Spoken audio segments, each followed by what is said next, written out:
This is the 4x4 show. My name is Dumelo. Myself and Umberni. In this week's episode, we get to drive around in two bakkies that want to dethrone the Hilux. A staggering 15 million Hilux bakkies have been sold worldwide. And although the current Hilux is by no means at the cutting edge of the 4x4 double cab brigade anymore, it still offers a compelling option in the bakkie segment. With strong resale value, proven mechanicals and a reputation that is as good as South African Biltong and Sunshine, the Hilux still rakes in the sales, despite sporting a few grey hairs. And over the last couple of years, two contenders have challenged the king. And this is the first one, a Ford Ranger. This is the top-of-the-range Wildtrak 3.2 TDCi Auto 4x4 version, which sells for 522,000 Rand. Now that seems like a lot, but this version is loaded with kit. It gets the load bin slide cover, fancy leather for the seats, and unique styling details which make it stand out in a crowd of other Rangers. And crowds of Rangers there are for sure. In recent years, the Ranger double cab has been the only competitor that on occasion actually outsold the Toyota Hilux double cabs, a feat last achieved by the Isuzu KB in the 90s. The reasons for the Ranger's success are pretty obvious. Firstly, it's modern, combined with a dash of toughness. A bit like Bear Grylls wearing a tuxedo, topped off with a felt hat. Rugged but pretty. It's also loaded with kit, which includes a cabin that would be at home in any modern SUV. This Ranger is powered by Ford's 3.2-litre 5-cylinder Duratorque diesel engine. It delivers 147 kilowatts and 470 newton meters of torque at just 1,500 RPM, and in this version, it is coupled to a 6-speed automatic gearbox. This combination works very well, but if you press along in the Ford, the gearbox does seem to get a little bit flustered, and the 5-cylinder engine did not seem particularly keen on higher revs either. Use all that torque to do the talking though, and this Ranger is magic to drive. Which brings us to crown contender number 2, the latest Isuzu KB. The latest KB arrived here in 2013 after Isuzu fans were kept waiting for eons for the new model to arrive. Very much like the Toyota Hilux fans are waiting for the next generation Hilux. Anyway, when the KB did finally break cover, it was met with a somewhat muted reception. Although it certainly gained some points in the aesthetics department, the drivetrains were essentially carryovers from the previous model. This is not necessarily a bad thing, as any Isuzu fan would highlight. The 3-litre D-Tech engine has proven itself over many years as a reliable, hard-working mill with plenty of low-down grunt for tough workhorse applications. The engine's power and torque had been upped for its latest role, and it now boasts 130 kilowatts and 380 newton meters of torque at 1,800 RPM. That's quite some ways off the Ford's numbers. Isuzu does not sell the top 4x4 double cab with an automatic gearbox, so a 5-speed stick shift is employed here. This version retails at 473,000 Rand, which is nearly 50,000 Rand less than the Ford. And again, the Ford has a lot more standard kit and bells and whistles than the Suzy. Let's be honest with each other. All vehicles on the market nowadays feature plastic in the interior. But you get plastic, and then there's plastic. And then there's Isuzu plastic.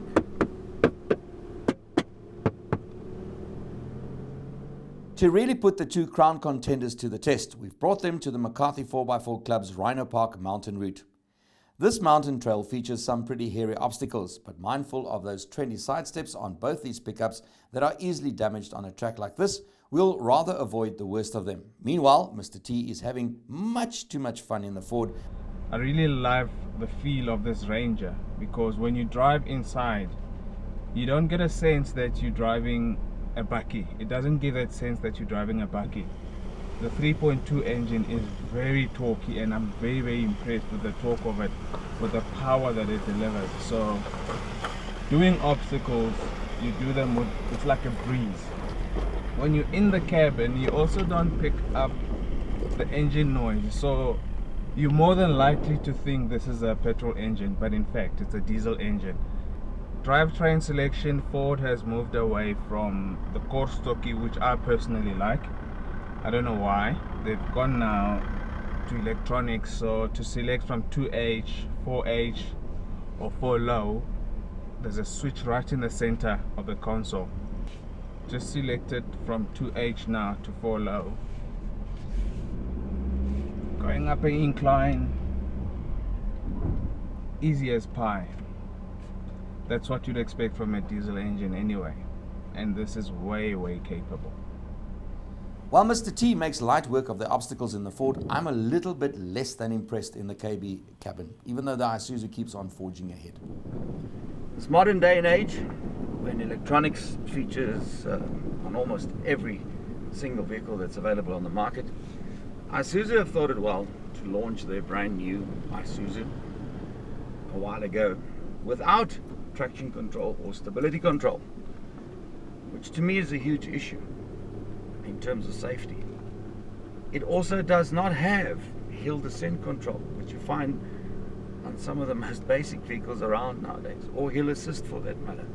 Isuzu have also always been known for a comfortable ride, a soft ride, and there's no debating that. However, when it comes to off-roading, we do have a bit of an issue in terms of ground clearance. Isuzus have never been known to be the highest vehicles around. The 4x4 selection, as with most 4x4s nowadays being electronic, you've got a button switch. You can select for high on the fly, which means while you're driving. Personally, I still prefer the Kortkiri, because with a manual system like that, if something does go wrong, you can always fix it. However, electronics become a problem. If something goes haywire with the electronics, how do you fix that? It's not that simple. On that note, maybe it's time to swap bakkies, but judging by the smile on Mr. T's face, I don't think he's going to give up that Ranger so easily. Tumelo, coming to Mellow. Yeah, Benny. Stop. Hey, There's what a huge now? buff added to the left of your car, guys. Just Yeah. jump up and meet you there. What's up, Benny? On the left hand side of your car, huge buff out of there. No, man, don't play like that, Benny. Don't play like that, man. Traction control, stability control, hill descent control, trailer sway control, and so the list just carries on and carries on and carries on. Yes, it's plastic as well. A lot more solid, guys. A lot more solid. I have electric seats, electrically adjustable height, steering I can adjust. This is just one awesome car. Yes, it's more expensive than the Isuzu, but I can understand why. I can really understand why. I've got leather seats, and I have really comfortable seats for that matter. These seats are heated. They're awesome. There are one or two things on the Ford that does bother. For one, and it's not just on the Ford, unfortunately it's basically on all the manufacturers nowadays, is the side runners. And then of course the other thing that bothers me is the tow hitch on this vehicle, and I know and understand why they have the tow hitch that they have. It's because of the towing capacity of this vehicle, so it needs to be strong and sturdy, but it is a bit of an inhibitor when it comes to serious off-roading, in the sense that it does take away some of your departure angle. And while I'm happily dispatching obstacle after obstacle in the Ford, Mr. T is having lots of fun in the Susie. Look, it's not bad by any means, and the 3-litre diesel engine has plenty of low-down grunt, and it does very well without the aid of any electronics. Let's hear what Mr. T thinks. So after Bernie stole my Ranger, I can sort of understand why. The Isuzu, for me, the build quality inside, it looks very bland, it looks very plasticky, and I don't know, it just, I don't want to say cheap, but it does look, the panels, it feels like you're going to be vibrating these things off in the next 100 Ks or something like that. What is really impressive though is the torque. Again, I'm a guy that believes that an off-road car, especially if you're going to be doing obstacles, if you're going to be towing heavy stuff, you want your torque. So for me, if you're talking 4x4, you're talking diesel, and that is what I love about the Isuzu. It comes in cloth. You know, I love my leather seats. Going through the gears, you sort of feel like they're not smooth. It's almost as if something is wrong. You almost, it just feels odd. It just feels like you're braking the truck. But this is how it's built, and you know, I know Msaki, wherever he is like, yeah, Tumelo. That's an Isuzu thing, you know. Different strokes for different folks. It's a lovely suspension. It's not too soft, it's not too hard. When you're going over rocks, when you're going over obstacles, you're not all over the car, and then, you know, it's a comfortable ride. It is slightly noisier though, so you get reminded that you're driving a diesel bakkie. It is noisier of the two vehicles. Off-road, it's a capable bakkie. I mean, it's done what the Ranger could do, and I think it can do just as well, you know, on very, very hard courses. The downside being the side steps, but other than that, it's a capable bakkie.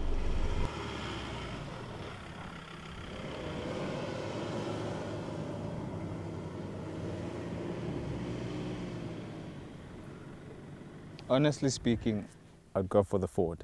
Why? Slightly more luxurious. It's got all the bells and whistles. It also, to me, it feels like a better build quality vehicle. That was a bit too much plasticky. And if you've got to compare apples with apples, yes, the Ford is more expensive, but that's also the Wild Track. It's got a lot more extras on it. 50,000 between the two of them. But there's a lot more extras on the Wild Track. Yes, so if yes, you were to I go agree with to a you. standard Ford Ranger, I think they're more or less priced the same. More bang for your buck, I'd go with the Ranger. Done. So at least this episode we agree on something. And why did you have to bring me to the sandpit? How's your sand driving doing? No, getting along. I made it, you know. You're getting there used to it, slowly yeah. but surely. Yeah. A lot of hours in the workshop. Blood, sweat, tears, and a lot of fluking. But nonetheless, here is the Jeep. As one of our project vehicles, we first decided to put it to a few tests to see how good or bad the stock Ruby actually is. To do that, we entered into a 4x4 competition and reached for a Dream Fun Day at Base 4.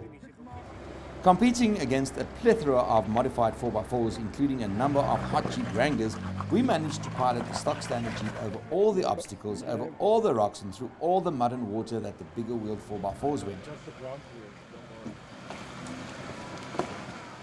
So there we were, with one 3-door Rubicon and a quest to turn it into some kind of special project vehicle. The 3-door Rubicon's single biggest drawback is space. There just isn't much of it. And there is simply no space to, for instance, fit a long-range fuel tank to increase the driving range. So if you are looking at overlanding, the 5-door version is clearly the better option in so many ways. And then the penny dropped around a few beers. What about the ultimate 2-person trail 4x4? With the capability of sleeping and feeding and showering its 2 occupants. Yes, sirree, Project Rubicon was a go-go. It went to visit the lads at the 4-wheel drive trucking company in Pretoria for a number of months. A new front bar, rear bar and wheel arches were specially developed for this extreme trail vehicle. A set of awesome 35-inch Mickey Thompson mud terrains and new rims were added, along with an Arctic suspension upgrade. Front-runner roof rack was added, along with jerry cans, a water tank for that shower, as well as a new 2-man rollout tent from Tenco. Meanwhile, a meaty top-mount winch was added to the custom trail bar, and LED spotlights for Africa were fitted all over the show. This Jeep makes day of night, make no mistake. Inside the cabin, the rear seats were removed, and in their place, an alu-cab drawer system was fitted along with the fridge. The rear windows were also removed and replaced with black fold-up panels. The bigger wheels robbed the V6 engine of a few horses, so the Ruby was sent to Rob Green Motorsport in Randburg for a Stage 1 conversion. This conversion entails the fitment of a custom 76mm free-flow exhaust system. To performance air filter replacement, and Unichip engine management plug-and-play system. After all the goodies were fabricated and fitted, the Jeep was fine-tuned on RGM's state-of-the-art dyno. The result was 240 kilowatts of power and around 360 Newton meters of torque. But the proof of the pudding is in the tasting.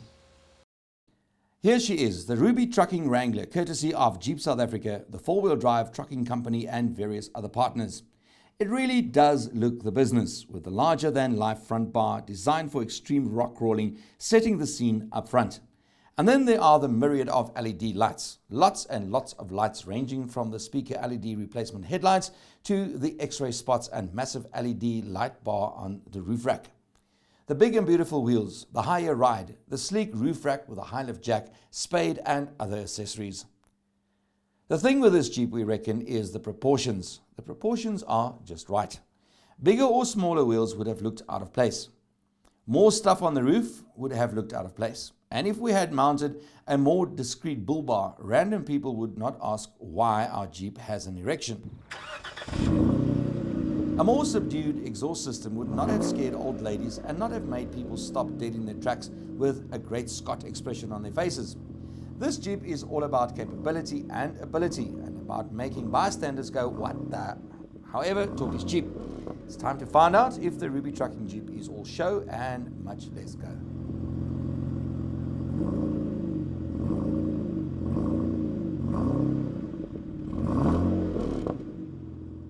So the paint is not yet dry properly on this vehicle.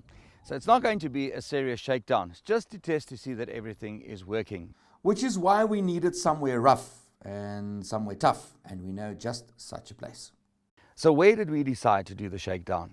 Well, we've come to the wild, wild west, also known as At-Sakhat. We visited At-Sakhat a few weeks ago in our standard Toyota Fortuner. That day, our tuner took a few shots on this rough track. It just didn't have enough clearance, and the front and rear bumper also took some shots as we tried to get up some of the obstacles, which is why we thought it would be the perfect venue to put the jeeped up Jeep trail vehicle through some paces.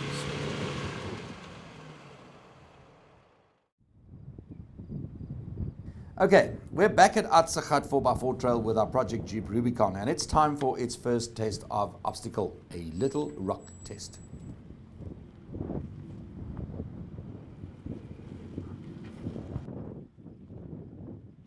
Here are a few smaller rocks to ease the Jeep into things. First gear low range, front sway bar disconnected, front and rear lockers engaged, tally-ho! Let's see how far we can get.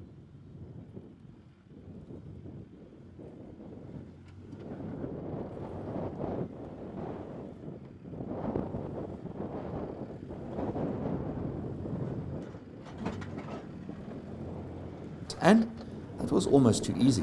We'll need something bigger and more challenging. Like this.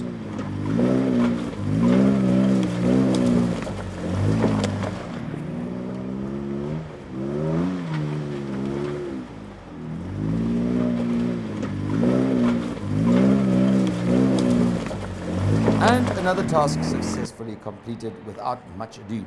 This is turning out to be quite fun. We need to up the ante even more.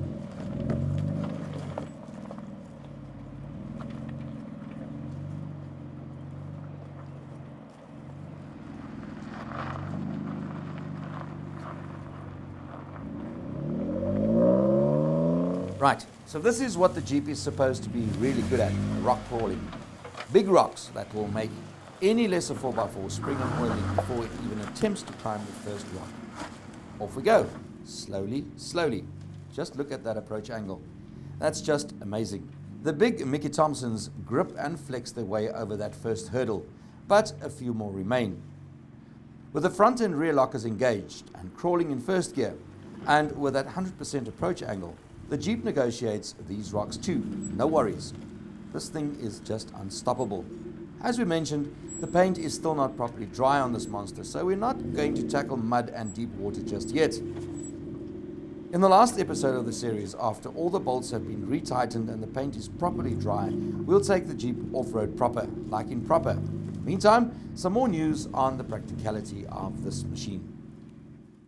Because it's a weekend toy, it does not mean that you have to go without the basic luxury amenities. I mean, you have easy access from the side.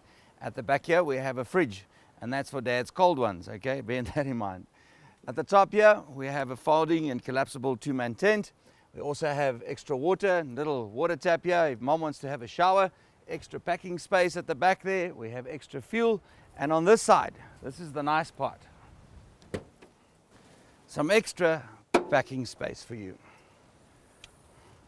Compliments of the alley cab drawer system, where you can pack anything. We've decided to put in our little compressor and everything in here. So, all things considered, we reckon the Ruby trucking project has been a resounding success. That's despite my initial reservations about the upgrades, especially since the standard Rubicon was already so very capable. Well, so we've taken an already capable 4x4 vehicle and we've made it even more capable. And I, for one, was very, very, very skeptical as to whether all of this is really worth it. Please bear in mind that this is not a typical overlanding vehicle. This car was designed as a weekend toy, as literally as something to go and play with on the weekend. And the way that we've improved it now, it is the ultimate toy, albeit an expensive toy. You have your two-man tent, you have extra water, you have extra fuel. Bear in mind you only have a 70-litre fuel tank here, so your range is probably not that wonderful. But yes, it's a wonderful, wonderful weekend toy. But a serious overlander, my opinion, and please guys, it's my opinion, no. Okay, so that's a wrap. Tell you what, while you guys are busy packing up, here's a couple of obstacles I still wanted to enjoy it, guys. Remember to tune into the series' last episode in 2 weeks' time. Then we'll take the Jeep Wrangler Rubicon on its first weekend away 4x4 trail, and we're going to tackle a seriously serious 4x4 test. Well done to you, Bernie. In the last episode, the Jeep gets to go on a road trip. In next week's episode, I get to test drive some old 4x4s with a lot of kilometers under their belt. These things might need walking kiddies. Keep it real. If there's mud, I will find it. See you next week's episode.